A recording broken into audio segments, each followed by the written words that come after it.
Kalau ada di antara bapak ibu yang hadir ke tempat ini sedang meninggalkan anaknya yang sakit, maka sesungguhnya dengan bapak ibu tinggalkan anaknya yang sakit untuk datang ke majelis ilmu, maka sama saja bapak ibu sedang menitipkan anaknya kepada rahmatnya Allah Subhanahu wa taala.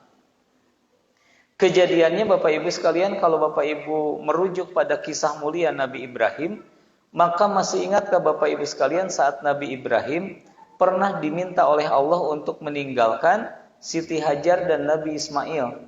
Ternyata tempat yang diminta oleh Allah itu tidak main-main, padang pasir bapak ibu sekalian. Kan secara logika ini tega banget ada perintah meninggalkan istri dan anaknya di padang pasir. Tapi kalau kita lihat dengan kacamata keimanan, justru saat Nabi Ibrahim meninggalkan istri dan anaknya di padang pasir karena Allah, maka saat itu Nabi Ibrahim sedang melimpahkan tanggung jawabnya menjadi tanggung jawab Allah Subhanahu wa taala.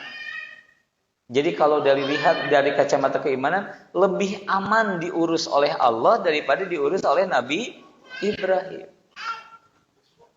Maka Bapak Ibu sekalian, kalau ada nih ajakan kebaikan, apakah Bapak Ibu lagi bekerja kemudian berkumandang azan memanggil Bapak Ibu untuk sholat, jangan pernah ragu untuk meninggalkan warungnya, meninggalkan pekerjaannya untuk sholat. Kenapa? Karena saat itu Bapak Ibu sedang menukar warungnya, pekerjaannya dari tanggung jawabnya ke tanggung jawab Allah Subhanahu wa taala. Karena apa-apa yang ditinggalkan karena Allah itu akan dirahmati oleh Allah Subhanahu wa taala. Yang ketiga, apalagi malaikat Bapak Ibu sekalian, kesertaan malaikat. Bahkan Ustaz Hanan At-Taqi menyebutkan ada 70.000 malaikat yang hadir di majelis ilmu sejak dibuka sampai ditutup. Apakah mereka hanya hadir saja? Tidak. Di riwayat yang lain disebutkan malaikat ini senantiasa bergemuruh kepada Allah, mengatakan, ya Allah ampuni dia, ya Allah rahmati dia, ya Allah ampuni dia, ya Allah rahmati dia. Bahkan dalam hadis riwayat Abu Daud, bukan hanya malaikat, ya, penghuni bumi dan seluruh ikan yang ada di perairan pun akan ikut memintakan ampun kepada Allah saat kita ada di majelis ilmu. Maka Bapak Ibu sekalian, kebenaran dari hadis tadi ini dapat Bapak Ibu rasakan bahwa entah kenapa kalau Bapak Ibu hadir ke majelis ilmu, maka Bapak Ibu lebih merasa damai, lebih merasa ya. Bahkan ada orang yang kalau sekali saja tidak hadir ke majelis ilmu, asa kering, asa suntuk, asa mumet, begitu ya. Itu menunjukkan bahwa majelis ilmu itu memang benar-benar mendatangkan kebaikan. Bahkan di kebaikan yang keempat, Bapak Ibu sekalian. Apa kata Rasulullah dalam hadis riwayat Muslim? Allah akan menyebutkan nama orang yang hadir di majelis ilmu satu persatu di hadapan makhluk yang ada di dekatnya. Dan ini Bapak Ibu sekalian menjadi sesuatu yang pembeda antara orang yang hadir di majelis ilmu dengan orang yang mengikuti majelis ilmu tapi tidak hadir. Misalkan contoh, ada di antara teman-teman Bapak Ibu yang setiap Bapak Ibu pulang dari kajian minta catatan, minta catatannya, minta videonya, minta gambarnya. Dapat nggak ilmunya? Dapat, tapi tidak dapat ketika namanya disebutkan satu persatu oleh Allah di majelis ilmu. Maka Bapak Ibu sekalian bersyukurlah ya, ketika Bapak Ibu masih Allah izinkan untuk hadir di majelis ilmu. Di saat orang-orang lain hari ini ingin sama hadir ke majelis ilmu, tapi sakit, begitu ya, datang. Sakit di abad ini itu bukan hanya sakit yang dirasakan Bapak Ibu sekalian, tapi sakit di zaman ini menjadi fitnah. Ya, zaman dulu kalau batuk Bapak Ibu sekalian tinggal bagudet, ya, kemudian hadir ohek-ohekan beri di bagudet tidak jadi masalah. Tapi sekarang mah kalau Bapak Ibu batuk aja ya di antara ini, kan Bapak Ibu tegang, yang lain tegang. Oh. Sekarang memang sakit itu sudah menjadi fitnah ya. Akhir zaman ya Bapak Ibu sekalian. Hari ini saya mendapatkan kisah yang luar biasa. Sebelum datang ke sini saya ngisi kajian ya, di sebuah tempat. Kemudian ada berita yang cukup mengagetkan. Apa itu? Ternyata salah satu saudara dari jamaah itu memiliki kelainan. Begitu. Kelainannya itu apa? Kalau sudah tertawa, dia itu akan tertidur. Ya. Piraku Pak, leres Ustadz kata suaminya, leres Ustadz kata istrinya. Bahkan dia pernah kecelakaan. Jadi di mobil nuju nyetir, aya nu lucu, seri terus bobo. Ya, nuju emam kadang terseep begitu ya. Kemudian seri terus bobo. Nah, yang saya pikirkan saat itu hati saya bergemuruh begitu ya. Ya Allah, ya Allah, ya Allah, betapa kita diberikan nikmat gitu. Coba kalau semuanya seperti itu. Tah bobo. Tah bobo.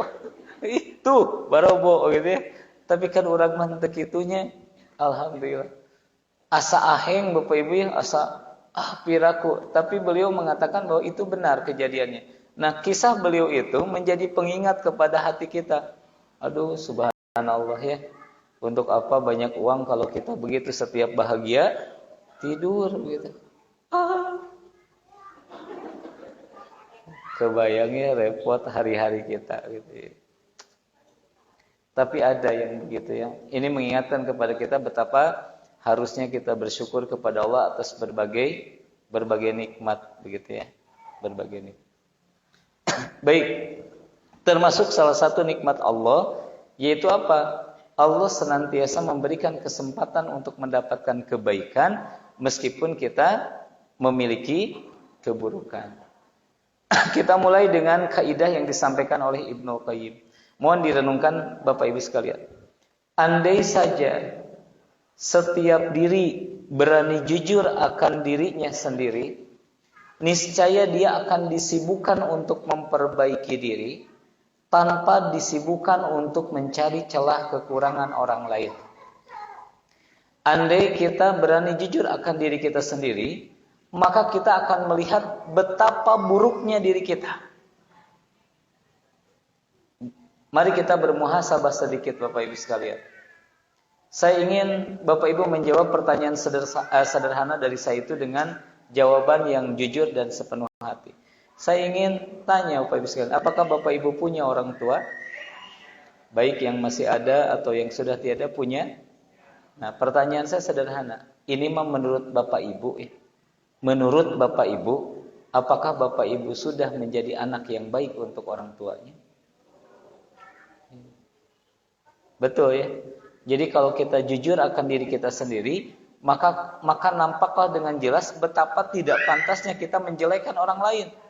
Orang kita juga adalah dalam kondisi jelek. Dan secara fitrah kalau kita merasa jelek, pasti kita akan memperbaiki diri. Kenapa di antara kita jarang orang yang memperbaiki sholatnya? Karena boleh jadi kita merasa sudah baik sholatnya. Dan kalau kita merasa sholat kita belum baik, pasti kita akan tergerak untuk memperbaiki sholat kita.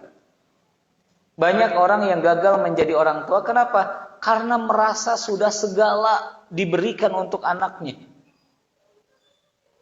Bahkan ada orang tua yang mengatakan kurang naon, mamah hidup teh kurang naon. Seandainya anaknya berani menjawab, nanti ibu yang panik. Mamah teh kurang perhatian ka abdi teh. Mamah teh kurang masihan makanan nu cekap giji kanggo abdi teh. Mamah teh kurang ini, kurang ini, kurang ini, kurang ini, kurang ini. Tapi kan untung anak ibu tidak berani menjawabnya. Kemudian ibu merasa benar dengan itu, bapak merasa benar dengan itu. Kenapa banyak suami yang gagal menjadi suami yang terbaik? Karena dia merasa sudah menjadi suami yang terbaik.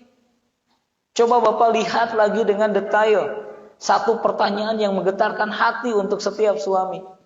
Apakah bapak tidak takut kepada Allah jika suatu saat nanti Allah meminta pertanggungjawaban atas amanah yang diberikan nama istri dan anak-anak?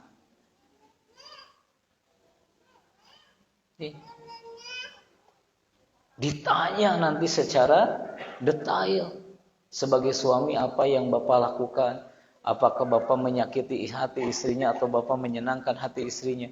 Apakah bapak menjaganya atau bapak membiarkannya? Celakalah orang-orang yang merasa sudah baik menjadi suami. Menjadi istri, sibuk dengan urusan menyalahkan suaminya. Suami sibuk menyalahkan istrinya, orang tua sibuk menuntut kepada anak-anaknya. Anak-anak sibuk menyalahkan orang tuanya. Kenapa mereka saling sibuk mencari kekurangan? Karena mereka tidak berani jujur dengan dirinya sendiri.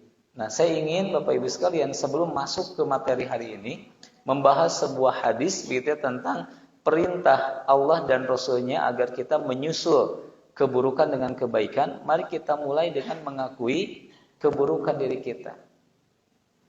Kita ambil pelajaran ya dari kisah mulia Nabi Adam alaihissalam. Bapak Ibu, setiap manusia itu memiliki dosa, memiliki masa lalu yang buruk. Apa itu? Rasulullah menyampaikan bahwa setiap anak Adam itu tempat hilaf dan dosa. Orang kakek moyangnya juga tempat hilaf dan dosa. Tapi jangan hanya hilaf dan dosanya yang kita ambil. Ambil pula cara bagaimana Nabi Adam mengajarkan kepada kita agar kita bisa selamat dari hilaf dan dosa kita.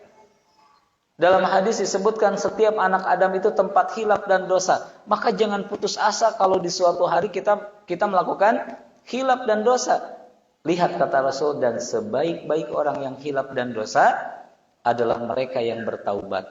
Lalu berkacalah kepada Nabi Adam. Apa yang Nabi Adam lakukan pertama kali bertaubat dari kehilafannya? Maka Nabi Adam dikisahkan membacakan sebuah doa. Rabbana dzolamna anfusana.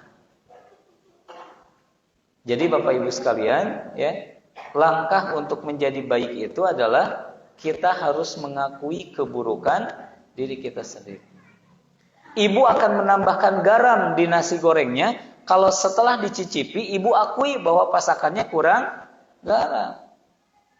Dan akan menjadi masalah kalau ibu cicipi masakannya, kemudian ibu rasakan ini teh kurang garam, tapi ibu gengsi. Oh, pasti enak buatan saya mah. Padahal ibu sudah mencicipinya dan itu kurang garam. Apa yang terjadi? Orang lain akan menjadi korban, ya, gengsinya. Ibu coba kalau ibu akui, oh iya kurang garam. Oh, kurang panas, ya. Saya evaluasi Bapak Ibu sekalian, ya. Ternyata ada sesuatu yang menarik hikmah dari masak. Masak itu ternyata bukan hanya resep. Bapak Ibu pernah nggak bertanya, kenapa resep yang sama, takaran yang sama, rasa beda? Iya, bukan hanya beda tangan, tapi beda panasnya, gitu ya. Beda suhu bakarannya, gitu. Kemudian beda cara memasukkannya. Memang di resep itu ada garam, ada bawang merah, ada bawang putih. Ya, saya pelajari Bapak Ibu sekalian, ternyata memasukkan urutannya salah, itu sangat mempengaruhi rasa. Meskipun panasnya sudah diatur sama, resepnya sudah sama, tapi urutan masuknya salah aja rasanya, begitu ya. Maka beberapa orang yang diberkahi, contoh yang diberkahi itu, Bapak Ibu punya nggak kenalan tukang nasi goreng langganan Bapak Ibu? Pokoknya kalau makan nasi goreng itu mah beda aja rasanya. Ya beda, padahal sama-sama digoreng kan begitu ya. Ya, sama-sama digoreng. Tukang kupat tahu, tukang bakso, begitu ya, tukang bubur. Kan orang lain juga dagang bubur sama. Orang lain juga dagang bakso sama. Orang lain juga dagang ini. Tapi Allah berkahi begitu ya. Si tukang ini hingga jualannya itu mampu ya membuat orang kangen rasanya. Ternyata faktornya itu gitu ya. Bukan hanya beda yang memasaknya, tapi beda teknik, beda cara, beda urutan memasukkannya, itu pun akan membuat rasanya beda. Sama Bapak Ibu sekalian, hidup ini juga begitu. Setiap orang punya keburukan, ya. Kalau kita jujur dengan diri kita sendiri, misalkan saya minta ya kalau ini training, saya minta Bapak Ibu ambil alat tulisnya, kemudian silakan Bapak Ibu jujur sejujur-jujurnya, tuliskan 10 keburukan yang Bapak Ibu akui. Kemudian Bapak Ibu menulis, saya buruk begini, saya buruk kepada orang tua, saya buruk kepada suami, saya buruk begini, kalau sholat saya begini. Nah, akui dulu saja. Karena Nabi Adam juga mengakui Rabbana dzolamna anfusana. Nah, ternyata Bapak Ibu sekalian, Allah yang mencintai kita itu memberikan kekuatan lain. Contoh ada di antara ibu yang tidak sanggup untuk sholat tahajud, tapi ibu dilembutkan hatinya, dimudahkan dirinya untuk banyak bersedekah. Karena tidak sedikit orang yang rajin tahajudnya, tapi tidak kuat sedekahnya. Ini yang dimaksud dengan kasih sayang Allah agar kita bisa menutup keburukan dengan kebaikan. Mungkin di antara Bapak Ibu sekalian ada yang lemah baca Qur'annya, bahkan masih terbata-bata baca Qur'annya. Jangan khawatir. Kata Rasulullah, barang siapa yang membaca Al-Quran, jika ia bagus, maka ia bersama para malaikat yang mulia. Jika ia masih terbata-bata membacanya, jadi meskipun masih terbata-bata tapi ia tetap membacanya, maka ia mendapatkan 2 pahala. pahala membacanya dan pahala memperbaiki bacaannya. Apa maksudnya pahala memperbaiki bacaannya? Karena keajaiban Al-Quran, kalau terus dibaca, maka bacaannya akan menjadi baik. Anu lancar maca ge coba geraliren sataun we teu ngaos. Pas ngaosnya janten uga eueuh. Jadi ketika kita membaca Al-Quran terus, maka lidah kita akan mulai terbiasa, ya, dengan makhrajil hurufnya, kemudian dengan maknanya. Kita pun akan tahu bahwa oh ini maknanya, meskipun kita tidak mengerti arti bacaannya, tapi pesan kepada jiwanya itu akan datang, gitu ya. Tiba-tiba ada tenang, tiba-tiba ada damai, karena Al-Quran ini bukan kitab yang biasa, kitab yang di dalamnya tergandung obat bagi hati dan jiwa kita. Baik, mudah-mudahan pengantarnya memahamkan kita tentang konsep menutup keburukan dengan kebaikan. Meskipun kita punya keburukan yang orang lain tidak ketahui, masing-masing punya keburukan, tapi ingatlah bahwa Allah yang menyayangi kita, memberikan kemampuan kita untuk berbuat baik, yang kalau kita fokus pada berbuat baiknya, bukan pada keburukannya, maka keburukan itu akan terhapus. Mana dalilnya? Silakan Bapak Ibu baca hadis riwayat Tirmizi. Dari Abu Dzar, begitu ya. Disampaikan bahwa dari Rasulullah SAW beliau bersabda, bertakwalah kepada Allah di mana saja engkau berada, dan susullah suatu perbuatan dosa dengan kebaikan. Pasti kebaikan itu akan menghapuskan dosa yang kita lakukan. Dan bergaulah dengan sesama manusia dengan akhlak yang baik. Hadis ini menjadi dalil tema kita hari ini, menutup keburukan dengan kebaikan. Setiap orang punya keburukan, tapi setiap orang pun akan punya kekuatan untuk melakukan kebaikan, begitu ya. Ini saya masih ingat, begitu ya, waktu SMA dulu saya diajarkan oleh Ustadz bahwa setiap orang itu harus punya amalan andalan. Beliau menjelaskan bahwa Abu Bakar itu amalan andalannya adalah kemampuan sedekahnya yang begitu luar biasa. Bahkan Abu Bakar pernah sedekah dengan seluruh hartanya. Tidak setiap orang mampu meskipun punya, ya. Tidak setiap orang mampu sedekah dengan seluruh hartanya meskipun punya. Tapi Abu Bakar mampu dengan itu. Umar bin Khattab, apa amalan utamanya? Kemampuan dia untuk mengikob dirinya, untuk menghukum dirinya. Jadi kalau dia melakukan kesalahan, misalkan kisah pertama ketika beliau menjadi khalifah, masih ingat Bapak Ibu? Keliling, kemudian menemukan ada seorang ibu yang kelaparan, anak-anaknya nangis, menanti pasakan tidak matang-matang, ternyata yang direbus adalah batu. Kemudian Umar merasa bersalah. Apa yang Umar lakukan? Umar ambil sendiri, dipanggul sendiri, dipasakin oleh sendiri, anak-anaknya disuapin oleh sendiri. Itu amalan andalan Umar bin Khattab. Bahkan kita pernah mendengar Umar bin Khattab itu pernah kesiangan sholat asar, itu gara-gara asik melihat kebunnya, maka ia pun berniat untuk memberikan kebunnya yang telah melalaikannya kepada Allah ini untuk kepentingan umat Islam, meskipun Rasulullah menolaknya dan berkata cukup hasilnya saja engkau berikan sebagian, begitu ya. Jadi ada amalan andalan. Bilal bin Rabah. Kita sering mendengar bahwa amalan Bilal yang membuat Rasulullah pernah mendengar terompahnya di surga itu adalah sholat syukrul wudu. Iya. Tanda kesyukuran, tanda kebahagiaan bahwa ia bisa wudu. Coba kita Bu tanya, da urang mah kakak ngeluh wudu tanya, wudu tiris. Iya. Ari Bilal mah namanya juga salat syukrul wudu. Dia merasa bersyukur dengan bisanya berwudu, karena dalam sebuah hadis disebutkan, barang siapa yang berwudu kemudian menyempurnakan wudunya dan membaca syahadat setelahnya, maka Allah bukakan 8 pintu surga, di mana orang yang berwudu tersebut bisa masuk di pintu yang mana saja. Bagaimana tidak bersyukur, sedangkan wudu itu membukakan pintu surga untuk kita. Maka Bilal ini bersyukur, setiap kali wudu dia syukur, karena ia merasa bahwa syukur terbaik itu adalah dengan sholat. Maka Bilal itu senantiasa sholat syukrul wudu, begitu ya. Mus'ab bin Umair, begitu ya. Bagaimana ia mampu meninggalkan kecintaannya terhadap dunia untuk mengikuti syariat. Bahkan yang menarik, ada orang yang begitu merindukan surga hingga kalau ia sedang makan, Diumpamakan dia makan sebutir kurma, baru segigit, kemudian tiba-tiba ada panggilan perang ya di jalan Allah. Apa yang terjadi? Maka dia simpan setengah kurmanya, kemudian dia segera tersenyum dan berlari menuju Allah Subhanahu wa taala. Ketika sahabatnya bertanya, "Wah sahabatku, habiskan dulu kurmamu." Maka jawaban dia, "Aku tidak ingin menunggu barang setengah kurma pun untuk surganya Allah Subhanahu wa taala." Jadi satu sisi manusia itu punya kelemahan, yaitu tempat hilap dan dosa. Tapi di sisi lain Allah pasti memberikan keutamaan kepadanya yang kalau dia fokus terhadap keutamaannya, menyusul keburukannya dengan kebaikan yang ia mampu lakukan, maka Allah akan memberikan surga untuknya. Ya. Boleh jadi ibu memang tidak bisa atau belum bisa menjadi istri yang baik untuk suaminya. Ibu belum bisa menjadi ibu yang baik untuk anak-anaknya. Tapi ibu punya amalan istiqomah.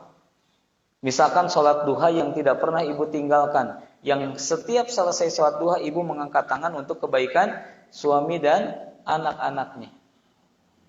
Atau ibu tidak pernah meninggalkan tahajud. Atau ibu tidak pernah meninggalkan Al-Quran. Komitmen pokoknya tiada hari kecuali ibu membaca 1 juz. Sesibuk apapun ibu sempatkan itu. Dan itu akan menjadi amalan andalan. Begitu ya. Amalan andalan. Maka saat itu Ustadz mengajarkan kepada kami agar kami itu punya amalan andalan. Nah kalau ketemu kita lucu Bapak Ibu sekalian. Yang ngaji sama Ustadz waktu itu kurang lebih 6-7 orang lah ya di SMA 1 itu. Jadi Ustadz datang ngajar ngaji, diantaranya saya ada di dalamnya. Kemudian apa yang terjadi? Kalau ketemu itu, para sahabat Rasul kata Ustadz, kalau ketemu itu bukan nanya dunia. Kan kalau kita maya reunian, di mana ayeuna sabaraha bati ya pertanyaan yang paling umum. Sabaraha bati, damel di mana ayeuna, rumah di mana, mobil nganggo naon. Tanana teh begitu ya. Nah, kalau para sahabat Rasul itu tidak. Kalau mereka bertemu dikisahkan kata Ustadz tersebut, mereka itu bertanya tentang amalan andalannya. Ya, amalan andalannya. Maka saat itu dengan polosnya kami mempraktekkan itu. Iya. Hari Jumat ngaji ya di Masjid At-Tarbiyah, waktu itu sering ngaji di sana bersama Ustadz yang ibu bapak ngaji istiqomah di sana. Sekarang Masjid At-Tarbiyah itu menjadi saksi waktu saya SMA itu sering ngaji di sana. Kemudian hari Sabtu ketemu teman di gerbang dari Suraseri, kemudian mempraktekkan ilmu. Jadi kalau ketemu teh kan tidak nanya dunia, geus mandi acan teu. Pas ketemu teh langsung, kumaha tahajudnya? Iya. Jadi pas ketemu ada seorang teman nanya ke saya, gimana tahajud antum? Ya, maka saya jawab, alhamdulillah 5.000. Ya. Kemudian dia tersenyum dan tertawa. Alhamdulillah. Yang lain yang dengar termasuk Bapak Ibu kayak yang bingung ya. Iya. Apa hubungannya tahajud dengan alhamdulillah 5.000? Yang nanya tahajud itu sahabat saya yang seumur hidupnya saya kenal, dia tidak pernah meninggalkan tahajud. Ahli tahajud. Pantasnya naros kumaha tahajud antum dalam munaros ari anjeun kumaha? Alhamdulillah kan gitu. Saya tahu bahwa kelemahan beliau itu ada di sedekah. Makanya saya jawab, berapa tahajud? Gimana tahajud antum? Alhamdulillah 5.000. Dia tersenyum. Iya, memang antum ahli sedekah, antum gak ahli tahajud gitu. Iya. Dapat dipahami tidak Bapak Ibu contoh itu? Iya. Ini harus kita miliki. Bahkan kebiasaan Rasul kalau ketemu dengan para sahabatnya, Rasul itu memutabaah, bertanya, siapa yang pekan ini tidak ketinggalan tahajudnya? Wah, 90% sahabat itu ngacung.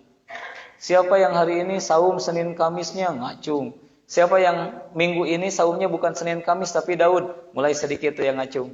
Siapa yang sedekahnya setiap hari, mulai sedikit lagi yang ngacung. Dan dikisahkan sahabat yang ngacung sampai terakhir di setiap pertanyaan adalah Abu Bakar As-Siddiq. Jadi Abu Bakar mah setiap level amal itu selalu ada di dalamnya. Aduh, Masya Allah ya. Kita perlu khawatir Bapak Ibu sekalian. Kadang-kadang kita bertanya, nah hanya urang teh ngadoa tapi teu dikabulkeun wae. Padahal permasalahanna kieu, ketika Allah akan mengabulkan doa kita ya lewat pencairan ahli tahajud, Maka saat dipanggil ahli tahajud dan dipenuhi doa-doanya, pas mau diberikan, ibu bapak nggak ada di antara ahli tahajud. Akhirnya tercair dah. Besok paginya Allah ingin mengabulkan doa bapak ibu lewat ahli sholat duha. Pas Allah kumpulkan orang-orang yang sholat duha kemudian mau diberikan pengabulan atas doa-doanya, kemudian teu aya oge bapak sang ibu teh. Akhirnya teu cair oge eta teh gitu. Jadi bapak ibu sekalian, jangan-jangan kebaikan itu belum sampai kepada kita karena saat Allah akan membagikannya kemudian kita tidak ada. Sehingga orang nu salat Jumat ya, Jumatnya asa teu berasa nya tuh Pak. Pas imam innal hamdalillah. Sakitu we innal hamdalillah do lebatna teh. Kadituna mah khusyuk. Ya, jadi pas malaikat mau membagikan kebaikannya teh keur khusyuk Bapak mah. Subhanallah, teu daya ku nikmat nya Jumatan teh. Iya. Maka sekali lagi bertakwalah kepada Allah di mana saja engkau berada dan susulah perbuatan dosa itu dengan kebaikan, pasti akan menghapuskannya. Jadi kalau Bapak Ibu punya dosa, kemudian Bapak Ibu menutupi dengan kebaikan yang Bapak Ibu mampu lakukan, maka Allah insya Allah akan menghapuskan dosa. Kemudian kata Rasulullah, bergaulah sesama manusia dengan akhlak yang baik. Kita lihat ya secara singkat penjelasan umum makna hadis di atas. Rasulullah SAW memberikan bimbingan dalam 3 hal ya di hadis yang itu. Yang pertama, perintah untuk bertakwa dimanapun kita berada.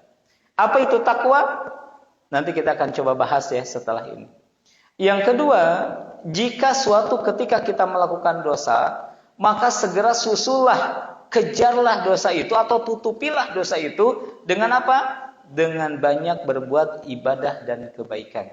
Dan yang ketiga, perintah untuk berakhlak yang baik, terutama dalam pergaulan.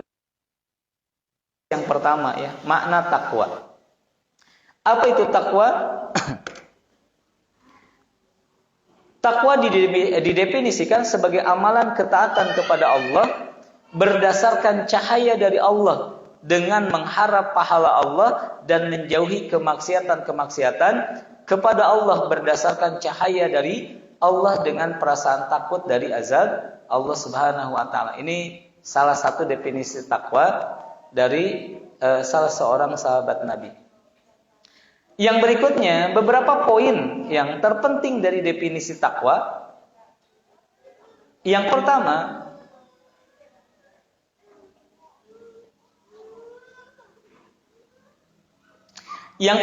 takwa adalah amalan ketaatan kepada Allah dan menjauhi kemaksiatan kepada Allah.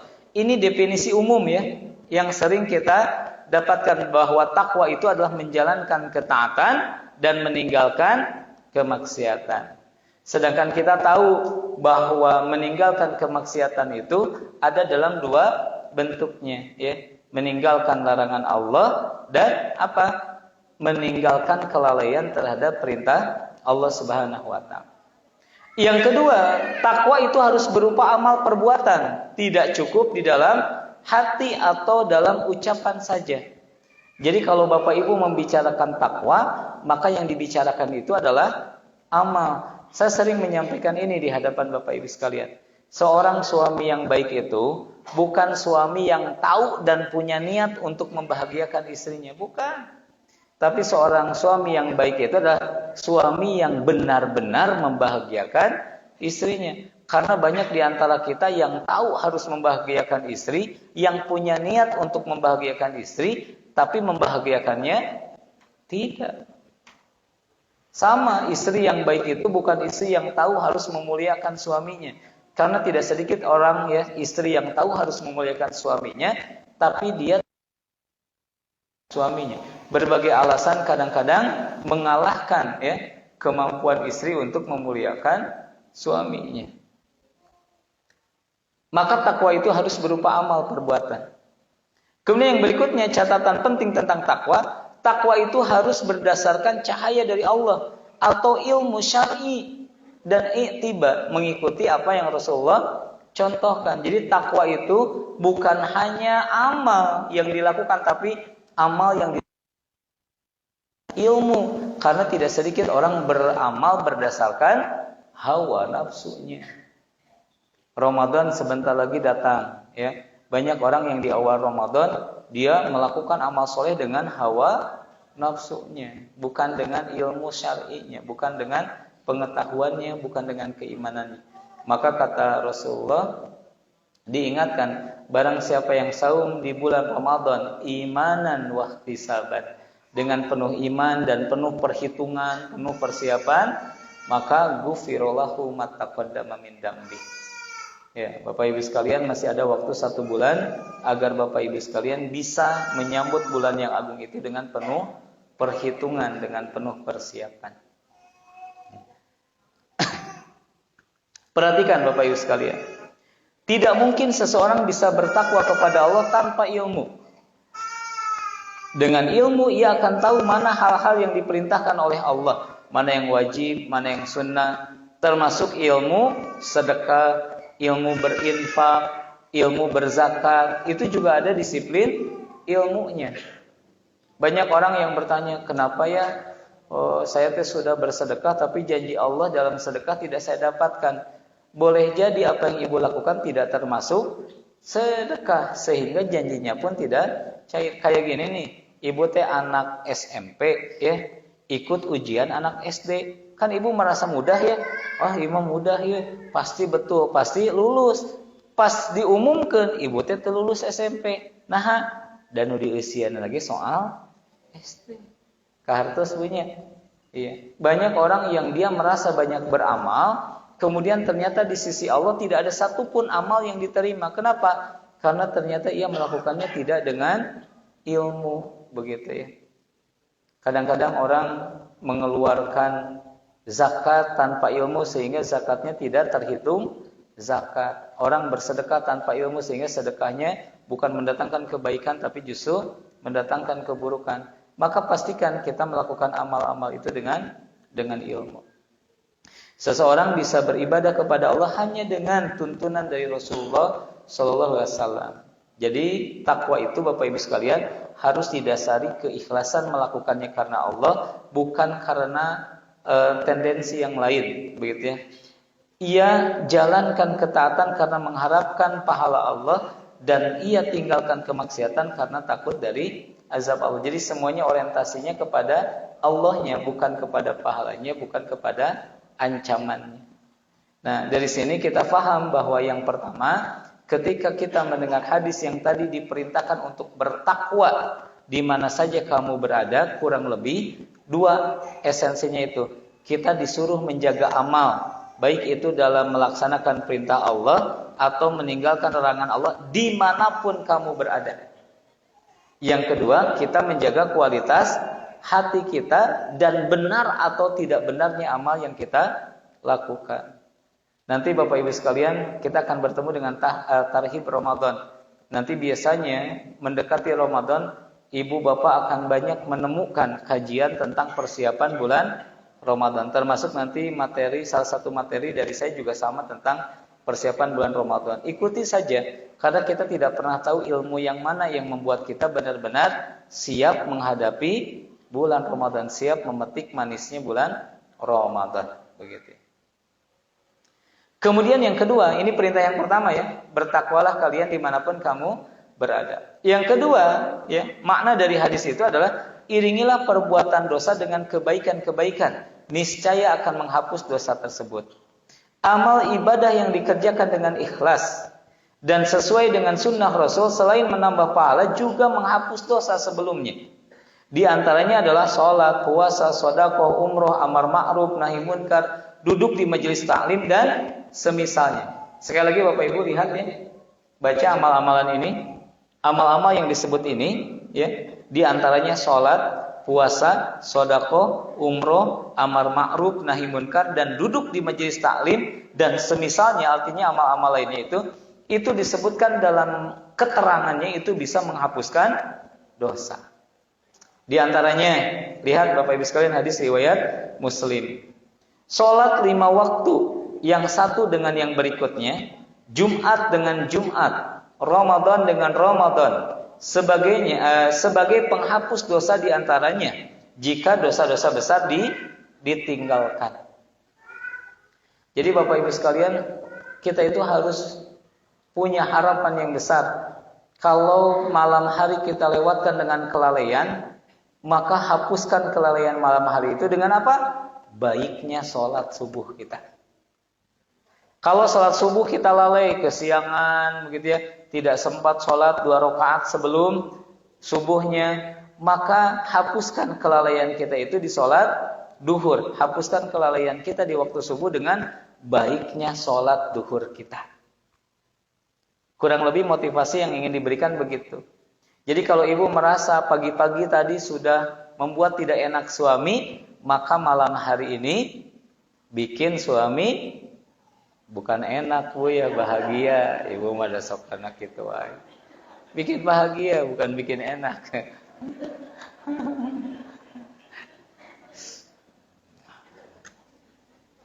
Kalau bu tak cenatosan kajian anak, sabar. Langsung abi mah bade praktek. Dapat diterima ya pesannya. Bahkan lihat, fitnah yang dialami seorang laki-laki pada keluarga, harta, diri, dan tetangganya, itu dihapuskan oleh puasa, sholat, sodako, dan amar ma'ruf nahi munkar. Ini hadis riwayat Muslim.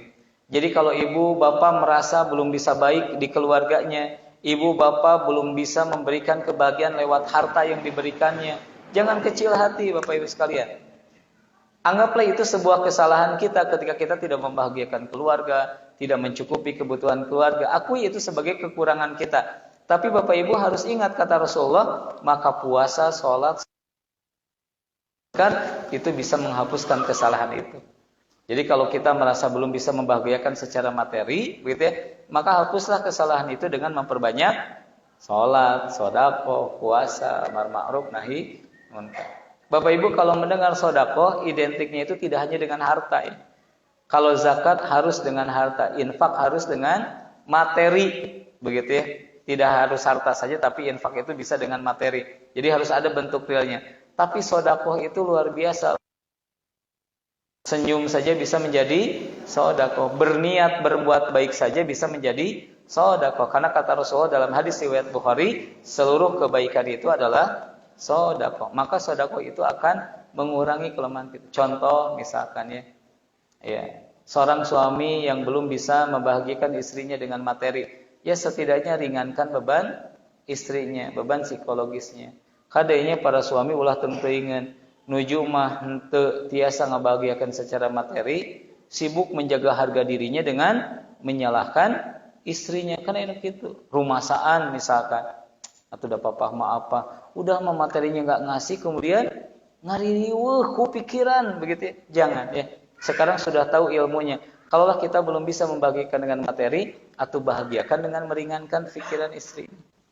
Ya, da ibu-ibu mah gampang, Pak. Sok kira bapak ya, prakteknya. Teu ke pangkat. Mama, naon, Pak? Ini asa geulis, Bapak. Ibu-ibu mah. Mas bapak mah. Terus ngaca. Ya gitu. Itu mah kudrat ibu-ibu begitu. Iya mah, nuju mah untuk ngasih secara materi, istrinya teh bilang, "Pak, dapur saya kadang demek." Alah, udah mah seep kemudian disebut demek. Dinanya lagi demek atau ulah disebutnya, oke Ibu. Lanjut Kade tong dipraktekeun. Si dosa kali. Perhatikan catatannya ya. Yang bisa dihapus dengan perbuatan baik itu adalah dosa-dosa kecil saja. Sedangkan dosa besar hanya bisa dihapus dengan taubatan nasuha. Jadi kalau Bapak Ibu ingin meringankan dosa kecil, karena tidak ada dosa yang kecil kalau dilakukan terus-menerus, maka bisa dikejar dengan kebaikan. Tapi kalau dosa besar itu harus diselesaikan dulu dosanya. Ya, banyak orang yang ingin menanti pertolongan Allah dengan sedekah, tapi pertolongan Allahnya tidak datang. Kenapa? Karena ada dosa besar yang belum ditaubati, begitu. Maka selesaikan dulu dosanya, kejar keburukan itu dengan kebaikan, maka baru nanti pertolongan Allah akan datang. Lihat Bapak Ibu sekalian, apa perbedaan dosa besar dengan dosa kecil? Ini catatan saja. Dosa besar adalah segala macam perbuatan atau ucapan yang dilarang dan dibenci oleh Allah dan diancam dalam dalil Al-Quran ataupun hadis dengan azab neraka, gitu ya. Laknat, kemurkaan, atau ancaman untuk tidak masuk surga. Maka itu semua bentuk dosa besar. Sedangkan dosa kecil adalah bentuk sesuatu yang tidak disukai oleh Allah dan Rasulnya, tapi tidak disebutkan dalam ancaman bahwa jika melakukan itu tidak akan masuk surga, jika melakukan itu akan dilaknat. Tidak demikian. Tapi kaidahnya tidak ada dosa kecil kalau dilakukan terus-menerus. Maka dosa itu kalau dilakukan terus-menerus tetap saja menjadi besar. Dan agar dosa itu tidak menjadi besar, bagaimana kaidahnya? Ikutilah keburukan kita dengan kebaikan. Tutupilah keburukan kita dengan kebaikan. Harus dipahami Bapak Ibu yang baik bahwa suatu dosa yang asalnya kecil bisa menjadi besar jika dilakukan terus-menerus. Sahabat Anas bin Malik menyatakan, tidak ada dosa kecil jika dilakukan secara terus-menerus. Rasulullah SAW bersabda, lihat, hati-hatilah kalian dengan dosa yang diremehkan, yaitu dosa kecil, karena dosa itu bisa berkumpul pada seseorang hingga membinasakan.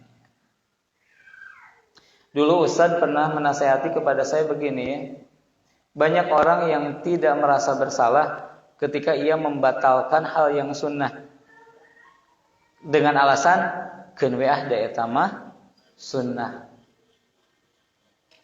Padahal jangan begitu, karena sifat para sahabat Rasul itu kepada sunnah itu definisinya bukan seperti yang kita pegang saat ini. Apa definisi sunnah? Diamalkan dapat pahala, tidak diamalkan tidak apa-apa. Padahal para sahabat Rasul itu memegang definisi sunnah itu diamalkan dapat kemuliaan, ditinggalkan mendapatkan kerugian.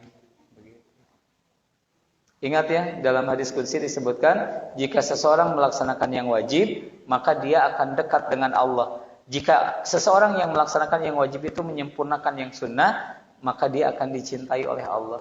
Jadi kalaulah amalan kita baru dilaksanakan yang wajib-wajib, maka status kita itu baru dekat dengan Allah. Kalau sampai ingin pada status dicintai oleh Allah, maka ikuti yang wajib itu dengan yang sunnah. Satu nih motivasi bagi Bapak Ibu sekalian. Duduk di majelis ilmu yang di dalamnya dibahas ayat-ayat Al-Quran dan hadis-hadis yang sahih dengan pemahaman salafus saleh, pemahaman yang lurus, bisa menyebabkan dosa terampuni, bahkan keburukan-keburukan diganti dengan kebaikan. Ini keterangannya ya, hadis riwayat Ahmad yang disahihkan oleh Albani. Tidaklah suatu kaum berkumpul mengingat Allah, tidak menginginkan kecuali wajahnya, artinya hadir ke majelis ilmunya itu semata-mata ingin mengharapkan keridhaan Allah, kecuali akan ada penyeru dari langit, ya, bangkitlah dalam keadaan diampuni, keburukan-keburukan kalian telah diganti dengan kebaikan. Subhanallah. Bahkan jika keterangan ini belum menggetarkan hati kita, lihatlah keterangan berikut ini. Barang siapa yang duduk di satu majelis zikir, majelis ilmu, Allah akan hapuskan baginya 10 majelis batil yang pernah diikutinya. Ya, jika Bapak Ibu dulu ketika muda pernah datang ke tempat-tempat yang batil, maka yakinlah, berbahagialah ketika Bapak Ibu hari ini datang ke majelis ilmu, maka Allah akan hapuskan dosa kebiasaan buruk kita di zaman dulu datang ke tempat-tempat yang batil. Jika majelis zikir itu dilakukan fisab 700 majelis kebatilan yang pernah diikutinya. Subhanallah ya. Mudah-mudahan ini menjadi motivasi kita untuk senantiasa berusaha menutupi berbagai keburukan kita dengan kebaikan. Karena ketika kita melakukan itu, maka Allah akan menghapuskan dosa-dosa yang kita lakukan atas keburukan kita. Wallahu a'lam bishawab.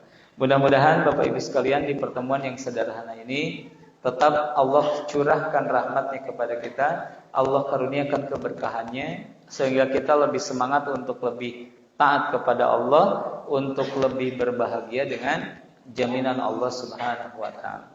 Baik, terakhir Bapak Ibu sekalian, mari kita sempurnakan pertemuan hari ini dengan beristighfar kepada Allah.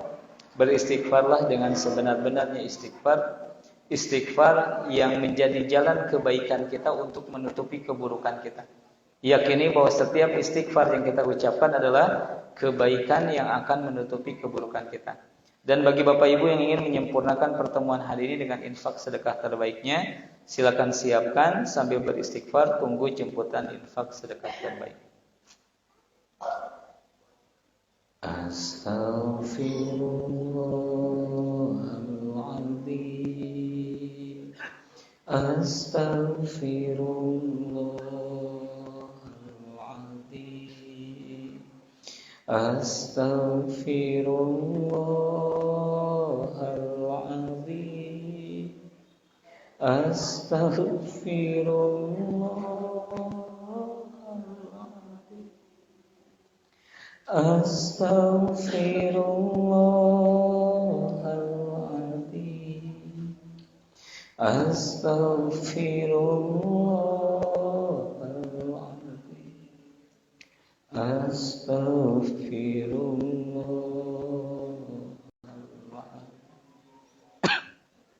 Astagfirullah. Mari beristighfar. Astaghfirullahaladzim.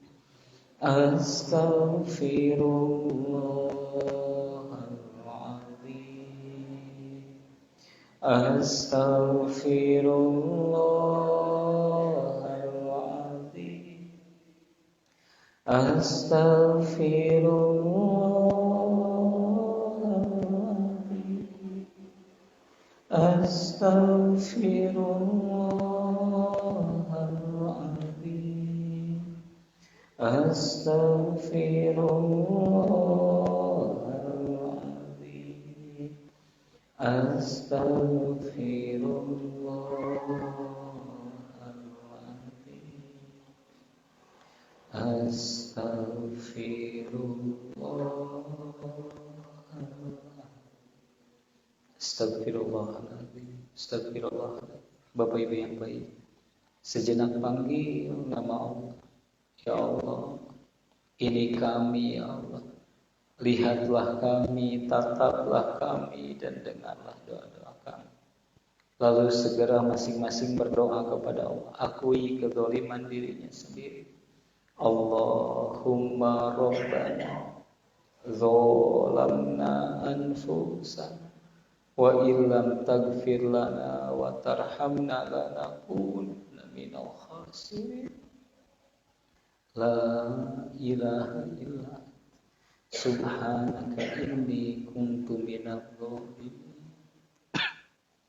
Allahumma Rabbana la tuzigh qulubana ba'da idh hadaitana wa hab lana min ladunka rahmah innaka antal wahhab. Allahumma Rabbana atina wa fil akhirati hasanah wa qina adzabannar wa qina adzabannar. Allahumma amin. Wa sallallahu ala sayyidina Muhammad wa ala alihi wa ashabihi wasallam. Bapak Ibu yang baik, kiranya itu saja untuk hari ini. Yang benar datangnya dari Allah, yang hilaf dari kebodohan saya pribadi. Mohon Bapak Ibu berkenan untuk memaafkan jika ada yang salah yang saya sampaikan. Billahi fi sabilil haq. Assalamualaikum.